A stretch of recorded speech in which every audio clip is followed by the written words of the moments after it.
The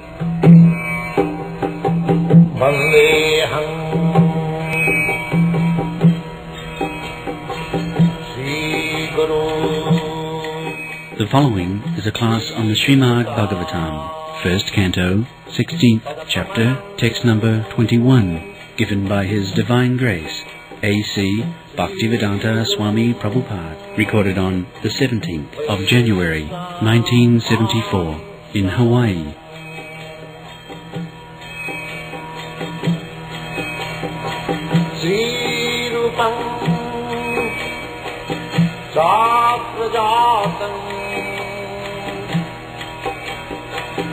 Sahagana Raghunathanvitam Swam Sajivam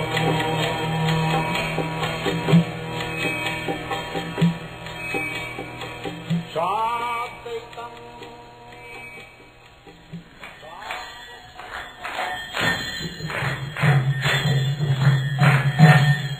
Jaya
Arakshyamanakstriya urvibalan Shocasyato purushadarivatan Vacham devim brahma kule kukarman. Vacham devim brahma kule kukarman. Yabrahmanye raja kule kulagriyan. Abrahmanye raja kule kulagriyan. Rakshanaha. Unprotected. Unprotected. Striyaha. Striyaha. Women. Women. Worthy. Worthy. On the earth. On the earth. Balan. Balan. Children. Children. Shoshasi. Shoshasi. You are feeling compassion. You are feeling compassion. Ato. Ato. As such. As such. Purushadai. Purushadai. By men. By men. Eva. Eva. Like that. Purushadai by men. Purushadai means Rakshas, the cannibals. So, they have been cannibals. You can have a notebook whenever there is some discrepancy, not in the next. Purushadai means by the cannibals. Rakshas. Eva. Like that. Arthan. Those who are unhappy. Vacham. Vocabulary. Devim. The goddess. Brahma Kule. Brahma Kule. The family of the Brahmana.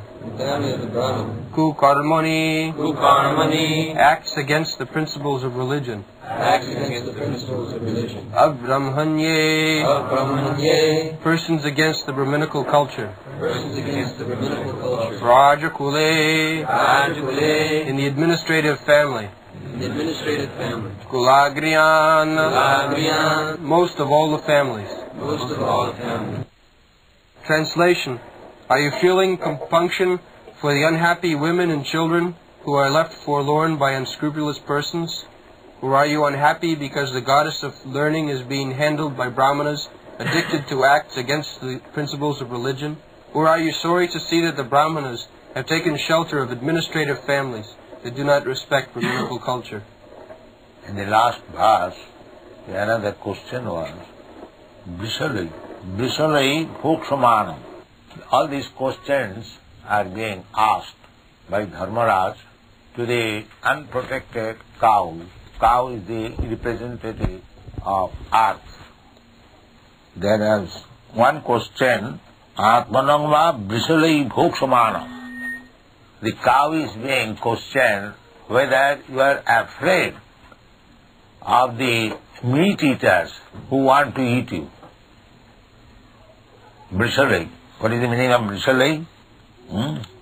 Unlawful meat eaters. Unlawful meat eaters. Just like at the modern age, everyone is unlawful meat eaters. There is a certain class of men, always, who are meat eaters, not the higher class. The society is divided into 4 classes. The first class, namely the Brahminical class. Second class, the Kshatriya, less important. The third class, the mercantile, less important. And the fourth class, less important. And below the fourth class, they are not counted among human beings. This is the Vedic division. So, the first class means the Brahmanas, Kshatriyas, second class and third class Vaishyas. They did not eat meat. Among the fourth class, fifth class men, they used to eat meat. Fifth class means Chandala, Panchama, fifth class. Chandala, they eat pigs and dogs, dog eaters, pig eaters. Just like even at the present moment, there are different classes of men, and pig eaters or dog eaters, and at least dog eaters, that is not very much common. But more or less everyone is meat eater. And when they begin to eat meat, they do not care whether it is pig's flesh or dog's flesh or cow's flesh. So, Generally, the higher class Aryans, they did not eat meat. And the lower class, those who were eating meat, they were also checked by regulation. So, one who was eating meat without any check, they are mentioned here as unlawful meat eaters. Brisalai, unlawful meat eaters. Then what kind of lawful meat eaters? The question will be. The lawful meat eaters mean as enjoined by the Shastra, because meat eating is not required, not at all required. In the Shastra it is said, Loke bhavayami samadha seva nityastu jantu nahi tatra chodana. In the Shastras there is a recommendation that you can eat meat under certain conditions. You can drink under certain conditions. You can marry sex life under certain conditions. Loke bhavaya amisa madha seva. Bhavaya means sex. And amisa means meat eating. And madha seva, drinking, intoxication. So, Shastra says that everyone, every living entity has got a general tendency for these things. Sex life, meat eating and drinking.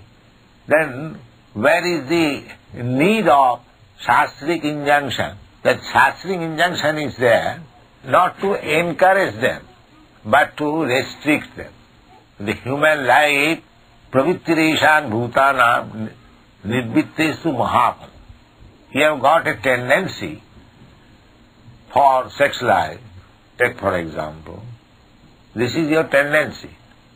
But if you can check it, that is your success.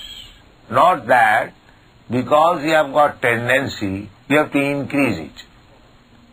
That is not human civilization. Human civilization means we have got so many animal propensities, and if we can control them, that is advancement of human civilization. Let's try to understand. Not that because I have got this tendency, let me increase it without any restriction. That is not human civilization. Human civilization, that is the distinction between animal and human being. Tapasa, brahmacharyena, jnanena. The first beginning of human life, the first beginning of human life is brahmachari. Brahmachari. Brahmachari means to learn how to restrict himself from sense gratification. That is brahmachari life. Student life. Nowadays, in every college, university, the students are allowed to mix, intermingle both sex, what is called co-education. This is not the process of human civilization. Therefore, at the present moment, where the population is so much degraded, there is no restriction. That is the difference between animal life and human life. In human life is meant for restriction. The more you restrict your material sense gratification, the more you are advanced. This is the standard. Not that because I have got the tendency to act like this, let me do it unrestrictedly. That is not human civilization. That is cats and dogs civilization. Human civilization means tapasya, austerity. Tapo dibbanga putrakajena suddheta satya. Satya, we have to purify our existence. That is the aim of human life. We have to purify our existence. What is the impurification of existence? The impurification of existence is this birth, death, old age and disease. Janma mrityu jaravyadhi dukkha dushanu darshanam. Everyone is inclined to live But nature will not allow you to live. Nobody likes to die, but nature will force you to become dead. Nobody wants to become old man, but nature will force you to become old man. And nobody wants to suffer from diseases, but nature will force you to suffer from diseases. These are the problems. But the rascal civilization, they do not know what is the real problem. They are dealing with petrol problem. They see, petrol problem, you have created another problem. Already there is problem. You have created by so-called civilization petrol problem. Before these motor cars, the people were living very happily.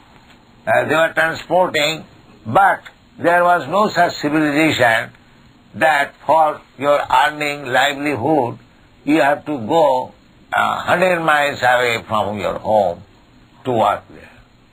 Therefore you require vehicle, then you require petrol, then you require some nice road, so many things will be. But formerly, it was village, they will take it, this is primitive. But remaining primitive, you are more happy than becoming so-called civilized, creating so many problems. You have already problems. But people are so rascal, so blind, they do not see to the real problem. They artificially create problem and try to solve it. Instead of touching the real problem, that is set aside. The Bhagavad Gita says that problem, one should be very vigilant to the problems. And what is that problem? Krishna says, Janma mrityunjara vyadhi dukkha doshanudarsana. They do not know what is the real problem. Real problem is repetition of birth, death, old age and disease. This is real problem. Whole Vedic civilization is meant for stopping these problems. Janma mrityu jara vyadhi. The whole Bhagavad Gita is taught. You are reading Bhagavad Gita. You just try to understand what is the real problem. The real problem is birth, death, old age and disease. Therefore, Krishna says that Janma karma me dibbam ju janati tattva takta dehang punar janma naiti mameti kaunteya. This is solution. Krishna consciousness. Krishna says, Janma karma me dibbam. This is my appearance on this material world. How God appears. Ajopi san abhyatma. Nobody takes birth. Even we do not take birth. We simply change body. So what to speak of God? God and we are qualitatively one. Nitya nityanam chetanas chetananam. But He is the chief living entity. Just like you have got your chief American, means the president of your country. Similarly, everywhere must be there one chief man. Just like in the society, our Krishna consciousness society, you accept me as the chief. So you have to accept one chief. Either you are a political party or social party or religious party or communist party, just like communist party, they have got their chief man. Lenin, Stalin. This question I asked Professor Kotovsky. I asked him that where is the difference of philosophy between your communist philosophy and our Krishna consciousness philosophy? You have to accept one chief man, that Lenin or Stalin, and we have also selected one chief man or God, Krishna. So you are following the dictates of Lenin or Stalin or Molotov or this or that. We are following the philosophy or the instruction of Krishna. So on principle, where is the difference? There is no difference. So the professor could not answer that. You cannot conduct your daily affairs without being dictated by somebody else. That is to be accepted. So, that is the law of nature.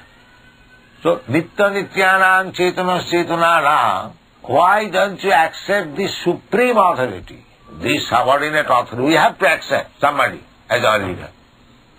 It is not possible that we can live without leadership. That is not possible. Is there any party, is there any school, or is there any institution that they are conducting without a chief leader or director? Can you show me any instance throughout the whole world? Is there any instance? No. Just like from our camp, somebody has left, but he has accepted Gaurasundar or Siddhaswarup Maharaj as chief. The principle is there, that you have to accept one chief. But intelligence is that what kind of leadership we shall accept. That is knowledge. We have to accept the servitorship or underhand, to become underhand of some person. So, the intelligence is that whom we have to accept. That there lies the intelligence. What kind of leader we shall accept. So our principle is that Krishna should be accepted as the leader. Because Krishna says in the Bhagavad Gita, Matta Paratanang Nannat Kinchijasti Dhananjaya. Krishna is the supreme leader. Eko Nitya Nityanam Chetanas Chetananam Eko Ju Bahunam Vidadat. Leader means he must just like father. Father is the leader of the family. And why father is the leader? Because he earns, he maintains the children, wife, servant, and establishment. Therefore, naturally, he is accepted, the leader of the family. Similarly, we accept the President Nixon as the leader of your country because in dangerous time he gives direction, in peace time he gives direction. He is always busy, how to make you happy, how to make without any care, anxiety. This is duty of the president, otherwise why you select one president? Any man can live without any president. But no, it is required. So similarly, the Veda says, Nitya Nityanam Chetanas Chetananam. There are two sets of living entities. One, both of them are Nitya. Nitya means eternal. And Chetana means living entity. So Nitya Nityanam Chetanas Chetananam. This is the description of God. The God is also a living entity like you and me. He is also a living entity. Just like you see Krishna. What is the difference between Krishna? He has got two hands, you have got two hands. He has got one head, you have got one head. He has got two legs, you have got two legs. You can also keep some cows and play with them, Krishna also. But the difference is there. What is the difference? Eko jo bahunam vidadhati kama. That one Krishna, although he is similar in so many ways with you, similarity. But one difference is that he is maintaining every one of us. And we are being maintained. He is the leader. If Krishna does not supply you food stuff, you cannot have any food stuff. If Krishna does not supply you petrol, then you cannot drive your car. See, eko bhunam ja vidudhatya, whatever necessities of life we have got, we require so many things, that is supplied by eko, that one living entity. That is the difference. We cannot maintain even a small family. Our capacity is so limited. At the present moment especially, in this day, a man does not like to marry because he is unable to maintain even a family, wife and children. He cannot maintain. Even a family consists of 4 or 5 living entities. But God is the whole family. Eko jo bahunam vidudhati. He is supplying food to the elephants. We are so much advanced in civilization that because we cannot take care of a child, therefore we are killing child even within the womb of mother. Abortion.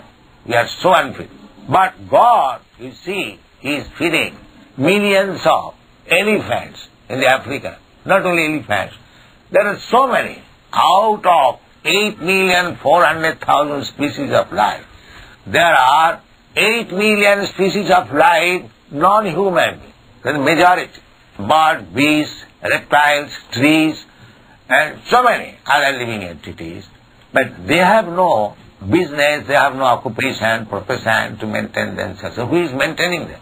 Who is it? Ego jo bahulam vidudhati kama. Even if in your room there is a little hole, sometimes you'll find thousands of ants coming out. Have you not this experience? And who is feeding them? Who is supplying them food? They are living within that hole, millions and hundreds and thousands of ants, but they are also eating, they are also sleeping, they have got their wife, they have got their children, but who is supplying food?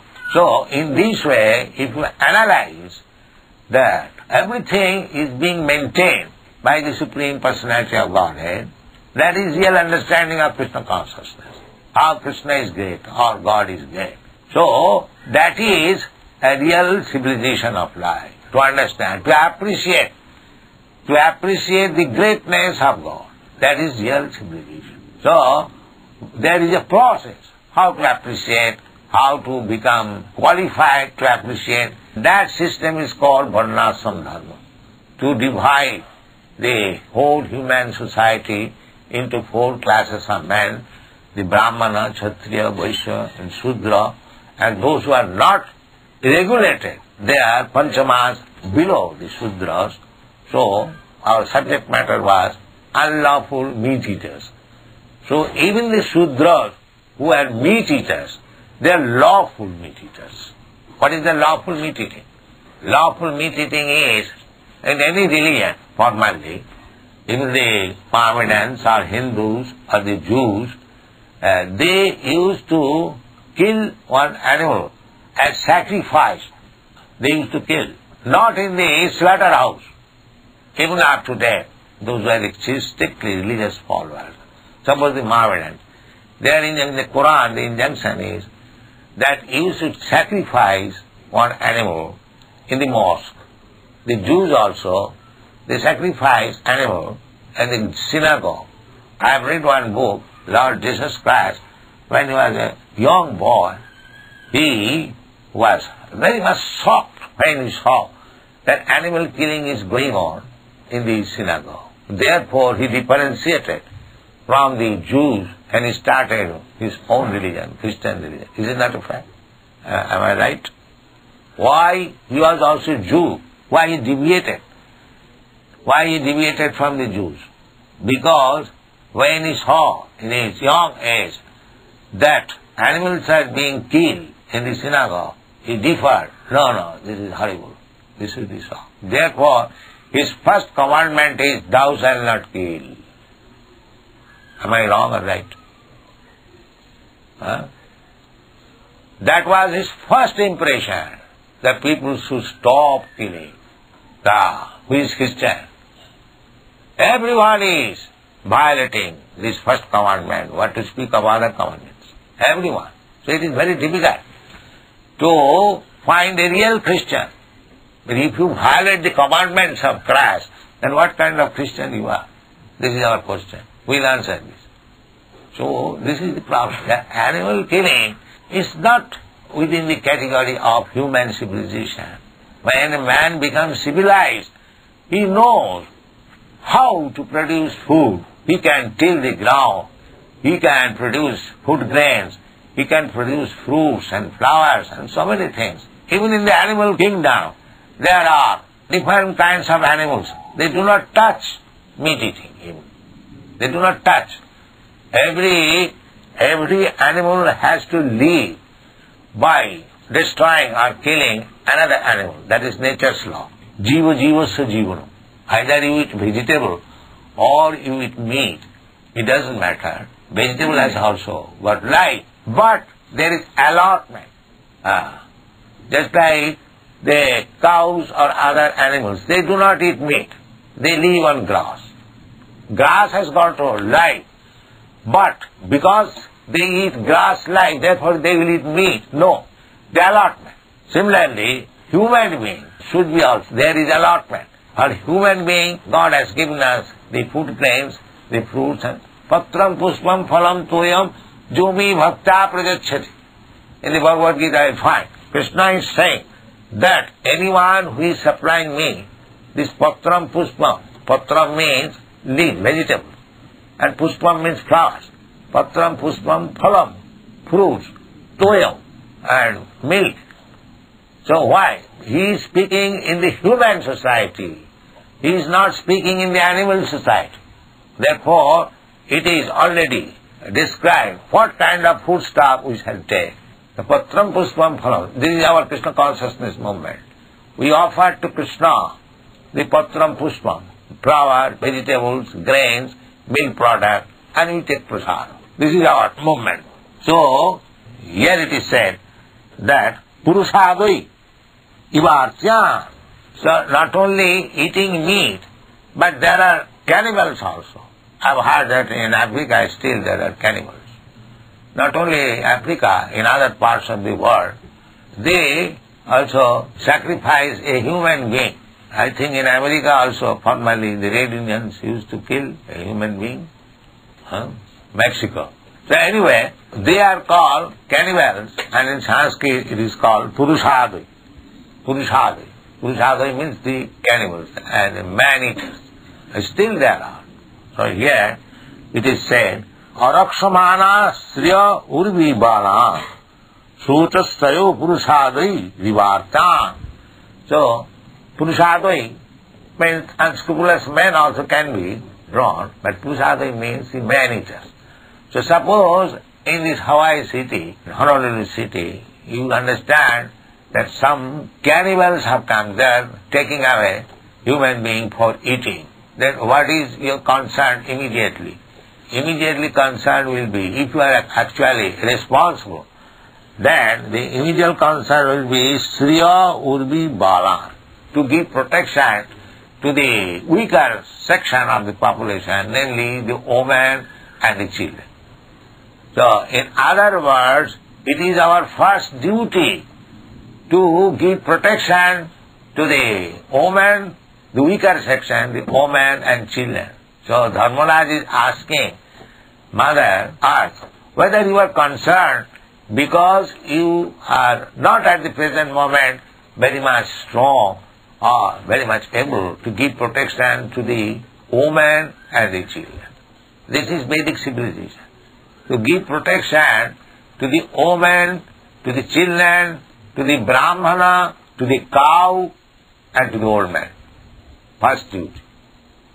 First duty is to give protection to the old man, woman, children, cow, and Brahmana. That is question in the next part. Brahma kule kukarma, kukarmani abrahmane rajakule. Brahma kule, the Brahman should be protected. But if there are, even in the Brahman family, who are addicted to these sinful activities, that is also becomes a concern. And similarly, in the royal family or the ruling class of men, they do not respect the Brahminical culture. That is also a subject matter of concern. So in the Vedic civilization, there was no such problem as petrol problem or food problem. No, the problem was whether the civilization was going nicely, whether the human civilization is making progress towards the ultimate goal of life, not to bother with the temporary problems. Temporary problems has been described in the Bhagavad Gita. Tang titikasya bharat, matras parasasthu kaunteya, matras parasasthu sitasna subhudukkada, agamapaina anitya tang titikasya bharat. Anything except this problem, there are problems always. This is a world of problems. So, just like this summer season, that is also a problem. The winter season, that is also a problem. So many people come here in Hawaii because they cannot tolerate too much severe cold in the mainland. They come here. And again, when you come here, when it is too much hot, warm, then we require fans, we require refrigerator, we require so many. So problem is there. The Krishna is saying, my dear Arjuna, problems there will be. This is material world. You cannot avoid problems. But you should tackle with the main problem. not the insignificant or temporary problem. That is the instruction of Bhagavad. The main problem is Janma Mrityu Jara Vyadhi. That is the main problem. So our cultivation of knowledge, advancement of civilization, should be on the basis of solving the main problem, Janma Mrityu Jara Vyadhi, not the temporary. For the temporary problems, it is advised that the temporary problems, they come and go. Just like nowadays there is the petrol problem. Petrol is there, but because the Arabians are restricting supply, it has become a problem. So as soon as there will be some peace agreement between the Arabians and others, this problem will be solved. Take for example, a best example is given in the Bhagavad Gita, Shitoshna Sukha. You can solve your petrol problem, but you can never solve the problem of winter and summer. That will come and go. So, it is not that winter will remain for good or the summer will remain for good. Ago paina anita, they will come and go. So don't be bothered about that. And if you feel botheration, just try to suffer or tolerate. That is not your real problem. Real problem is how to stop the birth, death, old age and disease, and that is Vedic civilization. And that is depending on the Brahmanical culture. So, here, the king's duty is to see that everyone is following the Brahmanical culture. The Brahman is executing his occupational duties nicely. The Kshatriyas are doing nicely in their occupational duties. Similarly, Vaishya, Shudra, that is the duty of the government, that everything is going on nicely. Otherwise, it will be a great concern. People will be always filled up with anxieties. There will be so many troubles and problems. We cannot solve them. And it is very difficult to solve in this age of Kali. Therefore, Shastra has given us injunction that Hare Nama, Hare Nama, Hare Nama iva kevalam kalau nasti nasti nasti bhagatarannatha. Because we are so weak in this age and there are so many problems, it is very, very difficult to make a solution. Therefore, Shastra says that you simply take to the chanting of the holy name of God. Hare Nama, Hare Nama, Hare Nama iva kevalam kalau nasti nasti nasti bhagatarannatha. In this age, there is no other way that you will feel when you take to chanting without any offense. Very simple thing. We haven't got to spend any money for this chanting. Neither we are chanting. We are simply distributing this knowledge and chant Hare Krishna mantra. All problems will be solved. Thank you very much. Any questions? Any questions? I just, when Lord Jesus Christ was talking to his disciple John, he mentioned John, he says, well, what should I do? He says, well, the first great commandment is to love the Lord thy God with all thy heart, with all thy soul, with all thy mind, and to love your neighbor as yourself, as thyself. He's talking about the neighbor. Isn't that true that all living entities is named neighbor? Yes, certainly.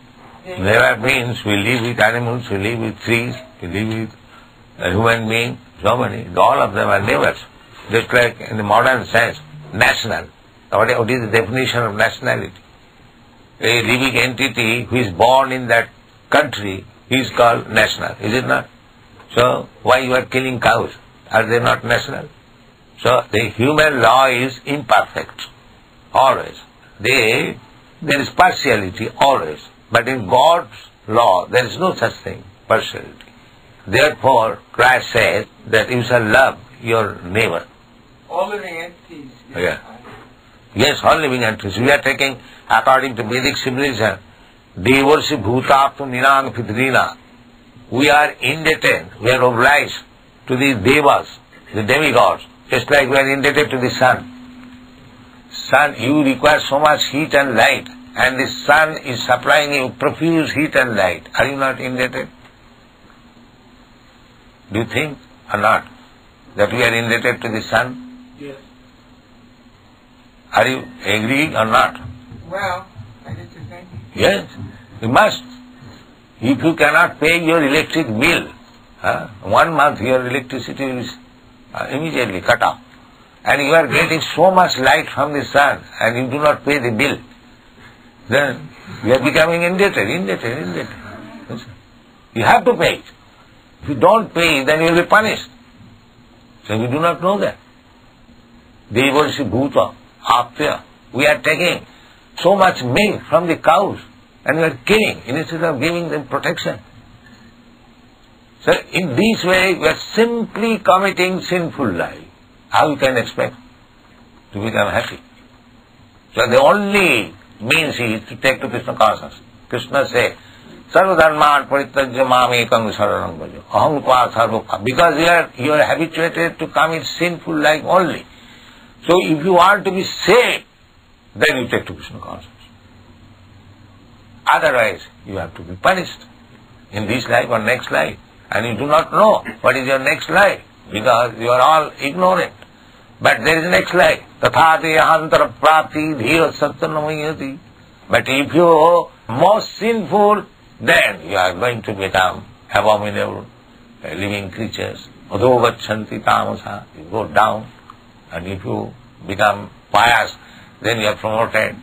But our program is not to become pious, not to become sinful, to become Krishna conscious.